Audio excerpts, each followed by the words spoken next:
Welcome back to the channel Pandey ji की पाठशाला। तो दोस्तों आज हम एक नई नॉवेल पढ़ेंगे जिसका नाम है टेस्ट ऑफ द डर्बेविल्स, ठीक है, जो कि लिखा गया है थॉमस हार्डी के द्वारा। तो दोस्तों सबसे पहले हम ये जानेंगे कि थॉमस हार्डी कौन थे और इनकी राइटिंग कैसी थी। तो दोस्तों Thomas Hardy one of the best Victorian poet थे। इनकी जो पोएट्री थी वो हमारे इमेजिनेशन से काफी बियॉन्ड होती थी। मतलब ये ऐसे लिखते थे ना कि आप होप नहीं कर सकते। जैसे एक इंसान की लाइफ में बुरा फेस आता है तो अब अच्छा होगा। इनकी लिखी हुई पोएम्स में आपको ऐसा लगेगा कि उस इंसान की लाइफ में कभी कोई अच्छा फेस आ ही नहीं सकता, उसकी लाइफ में कुछ अच्छा हो ही नहीं सकता। ऐसे इनकी राइटिंग्स थे, ऐसे इनके पोएम्स थे।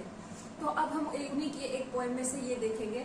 और एक्चुअली दोस्तों ये पोएम क्यों लिखा था इन्होंने, इसका क्या रीजन था, इसका थीम क्या है, इसे हम लास्ट में सुनेंगे। जब हम कहानी तो हम खुद समझ जाएंगे। तो हम स्टार्ट करते हैं पहले कहानी के थ्रू। और कहानी में सबसे पहले हम देखते हैं कैरेक्टर्स को, ठीक है। तो कैरेक्टर में है John Durbeyfield, Mrs John Durbeyfield, husband wife है। इनके 3 बच्चे हैं, ठीक है। टेस डर्वेफील्ड, अब्राहम डर्वेफील्ड और एलिजा ल्यूज डर्वेफील्ड हो गए। एक तो हमारी ये फैमिली हो गई। दूसरी फैमिली आती है एलेक की, एलेक डर्वेविल और मिसेस डर्वेविल। उसकी सिर्फ एक माँ रहती है उसके साथ, तो यही दोनों है, ठीक है। तीसरी फैमिली जो है वो एंजल क्लेयर की है। तो एंजल क्लेयर है, उसके फादर हैं जो कि प्रिस्ट है, चर्च में है, वो लोगों को प्रीच करते हैं। उसकी मदर है, उसका भाई बहन है, ठीक है। तो ये हमने देखा कि ये कैरेक्टर है। उसके बाद माइनर कैरेक्टर में आपको मिलेंगे मरियन, इज़्यूल और एडिल पिडल, जो कि टेस की फ्रेंड हुआ करते हैं। तो अब हम स्टार्ट करेंगे दोस्तों। तो इस कहानी में एक्चुअली जो मेन पॉइंट ऑफ व्यू है, जो मेन हमारा कह सकते लीड कैरेक्टर है, वो है टेस। टेस एक लड़की है, ठीक है। टेस एक लड़की है और वो मेडन है। मेडन मतलब अनमैरिड, वर्जिन, कुंवारी लड़कियां जो होती है ना, उसको हम मेडन कहते हैं, जो कि शादीशुदा नहीं होती है। तो वही है टेस, और टेस के लिए मेडन कहा गया है ना। इस हम कहानी में देखेंगे, जब इस कहानी की शुरुआत होती है तो एक फैमिली दिखाई जाती है जो कि टेस की है, ठीक है। तो जब टेस की फैमिली दिखाई जाती है तो उसमें हमें ये दिखाया जाता है कि उसके फैमिली में सब कुछ सिचुएशन कैसा चल रहा होता है। तो उसका बाप है जॉन डर्वेफील्ड, जो कि मजदूरी करता है। कोई फिक्स नौकरी नहीं है उसके पास, वो मजदूरी करता है डेली, बस उसी से जो खर्ची मिलती है उससे घर चलता है। और टेस भी अभी एक टीनेजर है, तो वो भी काम तो नहीं करती पर करना चाहती है, अपनी तरफ से पूरी मेहनत करना चाहती है अपनी फैमिली के लिए। तो उसका भाई जो है अब्राहम, वो भी छोटा है, और छोटी सिस्टर एलिजा लुइस है, ठीक है। तो सिचुएशन होता है, जो कहानी शुरू होती है मे फेस्टिवल से। मे में एक फेस्टिवल मनाते हैं ये लोग। तो मे फेस्टिवल से कहानी शुरू होती है, जहाँ पे सारे लोग वहाँ पे डांस गाना इंजॉय कर रहे होते हैं। तो तभी देखती है क्या टेस की उसके फादर जो है वो ड्रंक एकदम पी के कहीं से टुल्लू होके आ रहे हैं, ठीक है, एकदम टुल्लू होके आ रहे हैं। पर उसी समय फेस्टिवल के फंक्शन में 3 नौजवान लड़के आते हैं, गेस्ट आते हैं। तो उनमें से एक होता है एंजल क्लेयर, जिससे कि इसकी आंखें लड़ जाती है टेस की। और ये दोनों एक दूसरे को, मतलब कहते हैं ना लव एट फर्स्ट साइट, वो वाली होती है। पर दोनों एक दूसरे से बात नहीं कर पाते या कुछ भी डिस्कस नहीं कर पाते। तो उसके बाद जैसे ही देखती है टेस की उसके फादर ड्रंक आए हैं, तो वो उसको छोड़ के अपने फादर को संभालने चली जाती है, ठीक है। अब दोस्तों उसके फादर ने ड्रिंक क्यों किया है, अक्सर वो ड्रिंक करते हैं, पर आज कुछ ज्यादा ही पी के आए हैं, ठीक है।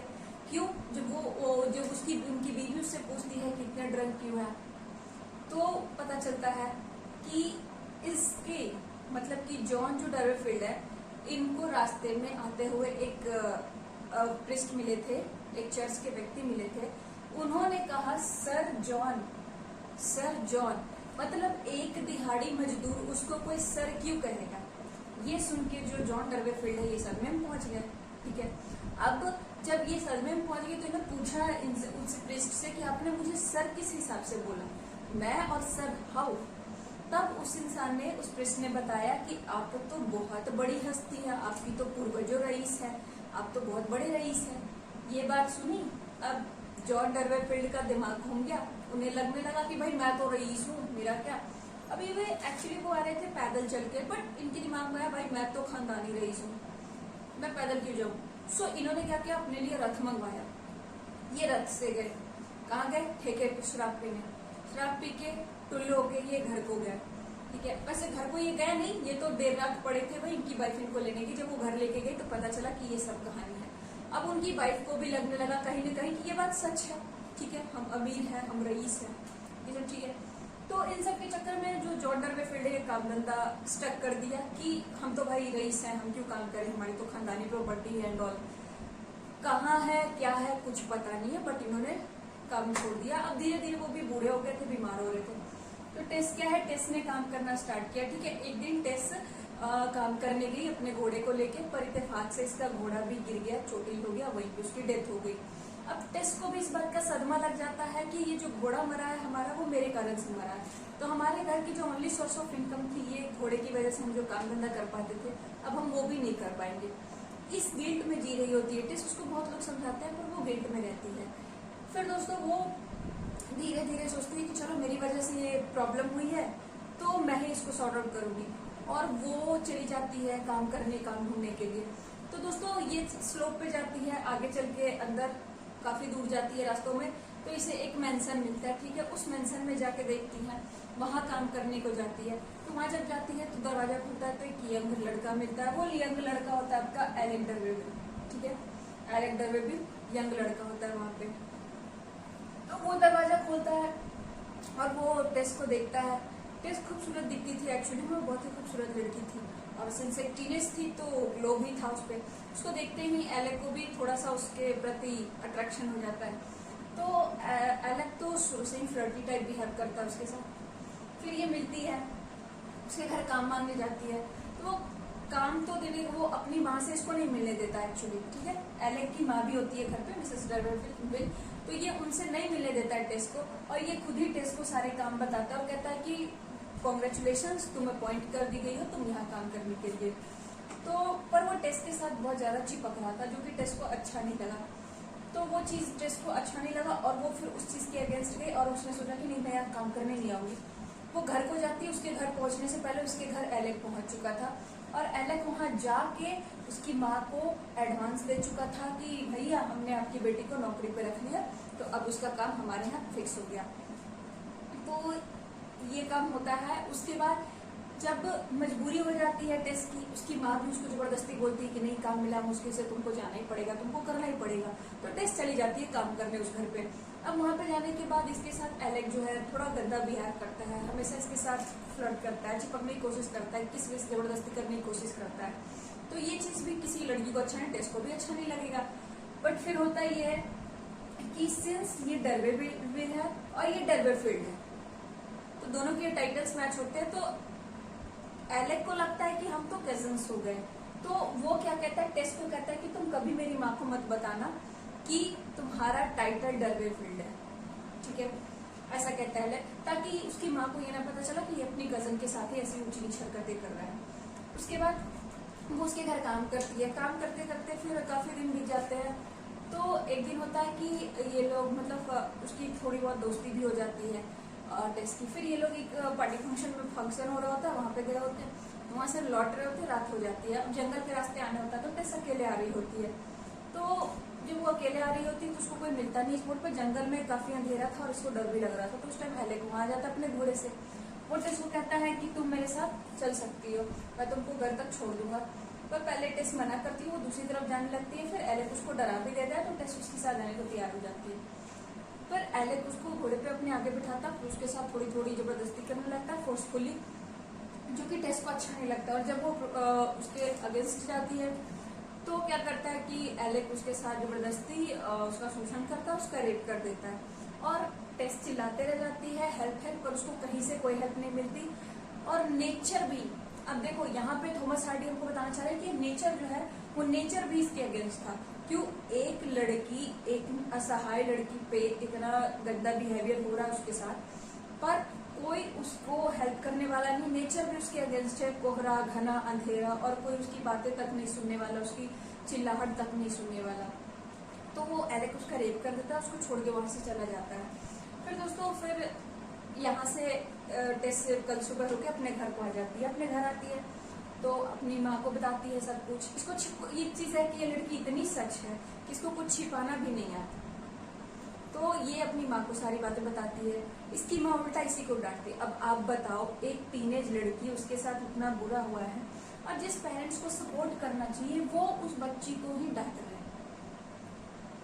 भाई ये तो गलत बात है। खैर, तो उसके हिसाब से उन्होंने टेस को डांटा। फिर टेस ने अपनी माँ को बोला कि इसमें मेरी क्या गलती, तुमने तो मुझे ये भी नहीं बताया था कि ऐसा कुछ होता है, मुझे मर्दों से दूर रहना है, तुमने तो मुझे कुछ भी नहीं समझा, जो भी हुआ जबरदस्ती। लेकिन उसकी माँ सुनने को तैयार नहीं, सब उसी पे ऊपर चढ़ गए थे, और सोसाइटी वाले भी। तो ये लोग जबरदस्ती कहते थे कि वापस वहाँ काम करने जाओ, लेकिन ये मानी नहीं, ये गई नहीं टेस, और ये यहीं रहने लगी गाँव में। धीरे धीरे फिर टेस प्रेग्नेंट हो गई। ठीक, टेस प्रेग्नेंट हो गई, और वो वही गांव में कमाती खाती थी। फिर इसका ये हुआ कि बच्चा जब हुआ, एक बेटा हुआ टेस को। ठीक है, तो उसने अपने बेटे का नाम सोरो रखा था। ठीक है, सोरो। सोरो मीन्स हम जानते हैं क्या होता है, सोरो मीन्स होता है पेन, दर्द। तो उसने अपने बेटे का नाम सोरो क्यों रखा होगा? क्योंकि ये चीज उसकी लाइफ में एक दर्द की निशानी है, वो इसके साथ बुरा हुआ है, तकलीफ है, इसका दर्द है, पेन है। तो उसने अपने बेटे का नाम सोरो रखा। तो ये फिर उसके लिए जी रही थी, लेकिन कुछ दिन बाद बीमार पड़ते पड़ते वो बच्चा भी, एक्चुअली ये होता है कि इसके बच्चे को कोई नामकरण संस्कार भी नहीं करता। जैसे क्रिश्चियनिटी में नामकरण संस्कार होता है, नाम दिया जाता है, तो कोई इसको तैयार नहीं था बिना बाप के बच्चे को नाम देने के लिए। तो टेस इसको खुद ही सोरो नाम देती है। फिर धीरे धीरे बच्चा बीमार हो जाता है, और इसको कोई दफन करने के लिए ग्रेवयार्ड भी नहीं मिलता, इसको तो कोई दफन भी नहीं करने देता। फिर ये बेचारी अपनी जमीन पे उसको दफन कर देती है। फिर वो अपने गांव से चली जाती है बाहर काम करने के लिए, कहीं दूर। ठीक है, तो जब वहां जाती है तो वहां ये डेयरी में काम करती है। तो वो डेयरी में जब जाती है, क्योंकि इसको फार्मिंग वगैरह आती थी, डेयरी वर्क काम आता था, तो ये वहां चली जाती है डेयरी का काम करने। तो वहां जब जाती है तो वहां इसकी मुलाकात एक बंदे से होती है, एंजल क्लियर से। एंजल क्लियर के बारे में हम पहले भी सुन चुके हैं। तो एंजल से इसकी मुलाकात होती है वहां पर। तो वहां जब जाती है तो इसको देखती है कि हैंडसम, ये तो वही हैंडसम बनता है। वैसे तो एंजल क्लियर एक अच्छे खानदान से है, पैसे वाले अमीर घर से है, और ये अपने लिए डेयरी वगैरह का काम करके सीख रहा है, और वहाँ ऐसे इंसानों की खोज में है जो कि उसके डेयरी में उसके बिजनेस का सपोर्ट कर सके। ठीक है, तो वो वहाँ पे काम करता है एकदम एक नॉर्मल बंदे की तरह, मिडिल क्लास बॉय की तरह, और टेस भी वहाँ काम करती है। फिर दोनों की आंखें मिलती है, और फिर दोनों के बीच में अच्छा खासा अट्रैक्शन होता है। पर टेस उससे दूर रहती है, क्योंकि उसको पता है कि वो एक यूज करके छोड़ी हुई लड़की है। वो ऑलरेडी उसका बच्चा भी मर चुका है। अगर ये बात किसी भी लड़के को पता चलेगा तो वो उसको एक्सेप्ट नहीं करेगा। तो टेस उससे दूर दूर रहती है। और एक्चुअली ये जो लड़कियां हैं, मैरियन, इजह्यूड और रेडी प्रिडल, ये सब उसकी फ्रेंड होती है जो वही डेयरी में काम करती है टेस के साथ। और ये सारी लड़कियां एंजल क्लियर की दीवानी है। वहां पे सारी लड़कियां एंजल क्लियर की दीवानी है, लेकिन टेस उससे दूर रहती है, इसीलिए कि जब इतनी अच्छी अच्छी लड़कियां हैं तो वो मुझे क्यों पूछेगा। पर इत्तेफाक से दोस्तों टेस को भी टेस से भी ये एंजल को भी टेस से प्यार हो जाता है, और वो इसको प्रपोज कर डालता है। ठीक है, तो टेस तो पहले कुछ नहीं बोलती, फिर वो कहती है कि तुम्हारे घर वाले मानेंगे, मैं गरीब फैमिली से हूँ, एंड ऑल, पूरी बात ही बताती मैं गरीब फैमिली। तो ये जो है एंजल जो अपने घर चला जाता है, अपने माँ बाप को मना के आ जाता है, उनसे भी कहता है कि डैड मैंने एक लड़की देख रखी है। तो उसके पापा कहते हैं कि भाई हमने भी तो देखी है तुम्हारी लड़की, हमारी भी तो अरमान है। तो कहता है डैड आप लड़की लाओगे, पर मैं वो लड़की देख के आई हूँ जो डेयरी में जो काम करती है, मेरे बिजनेस में भी हाथ बटाएगी वो। तो ये चीज सुन के उसके फादर और उसके मदर मान जाते हैं। तो एंजल क्लियर आके फिर कहता है कि मेरे घर वाले मान गए, हम शादी कर सकते हैं। फिर भी टेस के मन में एक वो अंदर ही अंदर वो आत्मग्लानि हो रही थी, गिल्ट फील हो रहा था कि मैं इसके साथ धोखा नहीं कर सकती।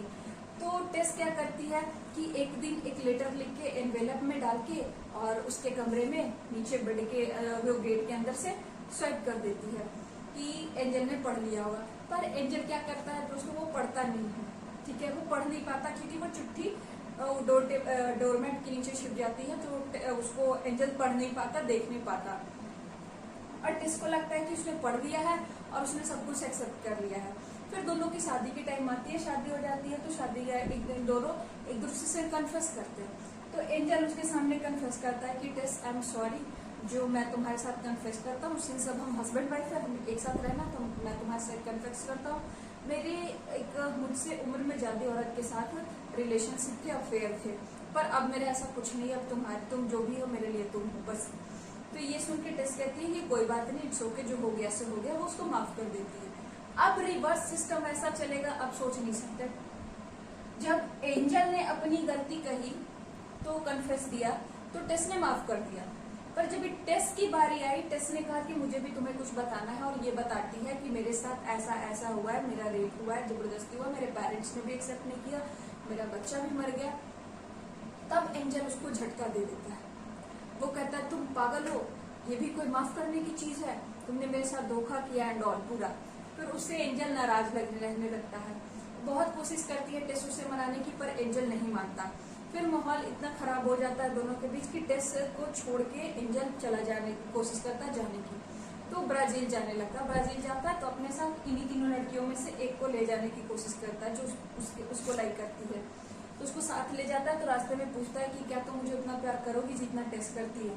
तो उस बंदी ने कहा कि टेस के जितना मैं, तो क्या तुम्हें कोई भी प्यार नहीं कर सकता। ये सुन के एंजल को बुरा लगा और उस लड़की को उतार देता है, अकेला ही चला जाता है। अब दोस्तों टेस का भी वहां मन नहीं लगने लगा, वो भी तंग आ गई। तो वो फिर अपने घर चले जाती है। तो वो अपने घर चली जाती है तो क्या करती है ना कि उसको बहुत ये होता है मिलने का एंजल से, पर वो मिल नहीं पाती। तो और एंजल भी उसके किसी भी लेटर का रिप्लाई नहीं देता। पर फैक्ट ये होता है कि इसने जो भी लेटर्स, एंजल का तो पता होता नहीं है इसके पास, तो ये उसकी फैमिली को लेटर्स दे देती है।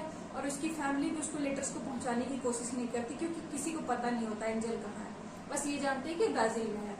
तो दोस्तों अब टेस जब अपने घर जा रही होती है तो उसको दिखता है कि एक बंदा है, एक आदमी है जो सबको प्रीच कर रहा है। प्रीच करना मतलब होता है धर्म के नाम पे, धर्म के लिए लोगों को, धर्म का प्रचार करना, लोगों को अच्छा भला सिखाना।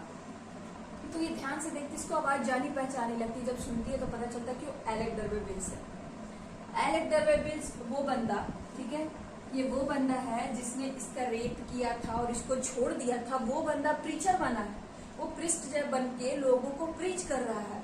ये चीज इसने देखी तो ये सदमे में था। जब एलेक ने इसको देखा तो वो भी इसको देख के, पता नहीं उसके मन में क्या आया, वो आके और वो लोगों को प्रीच करता था और कहता था कि मेरे लाइफ में भी मुझसे बहुत बड़ी गलती हो गई और मैं उसके पश्चाताप के तौर पे मैं अपने आप को गॉड के लिए सरेंडर करता हूँ और इसीलिए मैं सबको प्रीच करता हूँ। तो दोस्तों जब ये बातें होती है, ये सुनती है, तो टेस को भी याद आ जाता है कि उसके साथ क्या क्या हुआ। अब जब एलेक टेस को देखता है तो वो उसके पीछे पड़ जाता है। उससे कहता है कि यार जो मैंने देखो, मैंने जो भी किया, वैसे जो भी हुआ मैं उसके लिए सॉरी बोलता हूँ, मैं उसकी माफी चाहता हूँ, मैं तुमसे शादी करना चाहता हूँ।